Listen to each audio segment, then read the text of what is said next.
Hey guys, in today's video, I want to explore the idea of pursuing sync licensing as a means of earning a full-time income from your music. Whether that be working for production and TV libraries, royalty-free music libraries, working with music supervisors, etc. Does it make sense to pursue it? Is it actually lucrative? And what does it take to get to a point where you're actually making some decent money from it? I'm going to tackle all these questions and just offer a bit of perspective based on my own experience so far as a full-time musician and composer. So let's get into it. Okay, so first of all, does it make sense to pursue it? Well, in a nutshell, I think absolutely yes, it does. It makes sense if you're interested in making money from your music, and I'm assuming that you are because you're watching this video.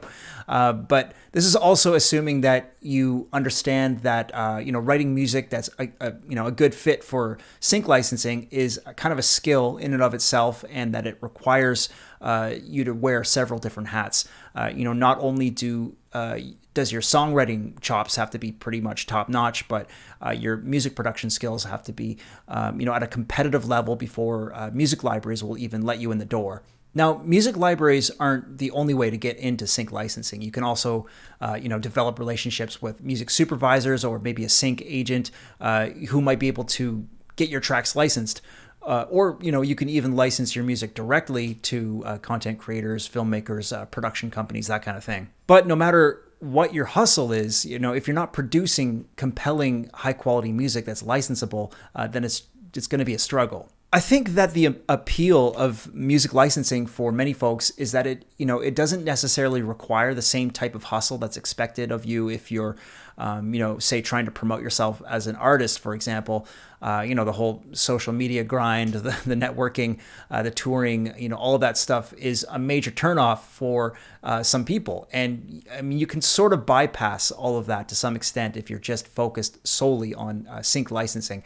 That being said, I think that there's huge benefits to cultivating a brand as an artist, and finding some success in sync licensing can actually serve to boost your profile as an artist as well. So I think that the two should really go hand in hand.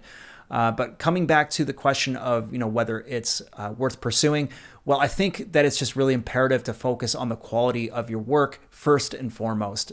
I spent several years honing my production skills well before I ever applied to a music library, well before I ever licensed any of my work. So I think it's important to focus on the quality of your music. As a starting point, this is of course what I teach in the Production Music Academy. If you need honest feedback on your music, if you want to see how I produce tracks that generate thousands of dollars of income for me every month, feel free to check out the Academy. I'll put that link below. Just a little shameless plug there. I got to do it. Okay, so let's talk about money.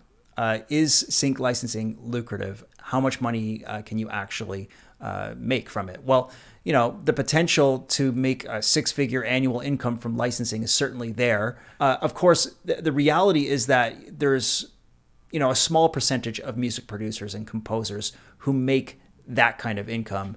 And on the total opposite end of the spectrum, there's many, many, many more who barely earn enough money to even remotely consider it a sustainable or a meaningful source of income.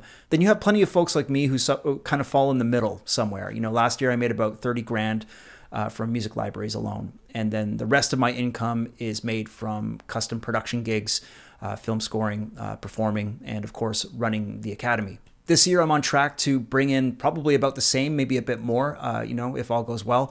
I don't actually produce that much music for libraries. I'm not that prolific, but the few tracks that I do put out there get a lot of traction. And, perhaps if I concentrated 100% on writing sync music, like full time, maybe I'd bring in more income. Who knows?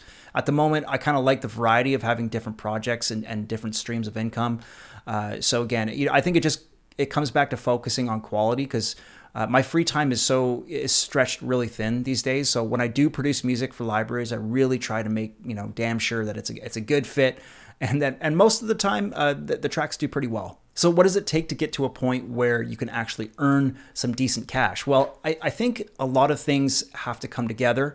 I think you need to be industrious. I think that you need to carve out a regular, if not daily, schedule to write music. And You got to focus on building your skill set as a music producer.